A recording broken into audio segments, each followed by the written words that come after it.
అందరికీ నమస్కారం. ఒంగోలుకి రావడం మీకు తెలుసు. అయితే ఫస్ట్ వచ్చిన వెంటనే గెస్ట్ వచ్చారు అంటే కాదండి మా ఊరు, నేను మా ఊరికి వస్తే గెస్ట్ కాదు అన్నాను. So I was very very happy to come here. And almost 1 year అవుతుంది ఇక్కడ మీడియా వాళ్ళని కూడా కలిసి. బికాస్ భగవాన్ కేసీ అప్పుడు కలుగుతాం, ఆ తర్వాత ఇక్కడే ఎంతో ఆనందంగా ఉంది.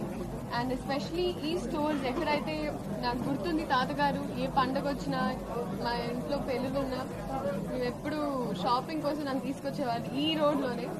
సో ఇప్పుడు నాలాగా ఇంకా మీరందరూ ఎవరైతే ఒంగోలులో ఉన్నారో షాపింగ్కి ఏ పండగ అయినా, అసలు మనకి ఒంగోలు అయితే ఈవెంట్స్ వరుసగా ఏదో ఒకటి ఉంటూనే ఉంటుంది.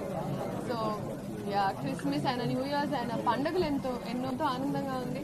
అండ్ తాతగారు కూడా ఉన్నారు. సో తాతగారు పాత జ్ఞాపకాలు ఉంటాయి. నేను చిన్నప్పుడు బుడబుట్టగా అటు పరిగెత్తుదానికి షాపింగ్ అప్పుడు. So I'm very very happy.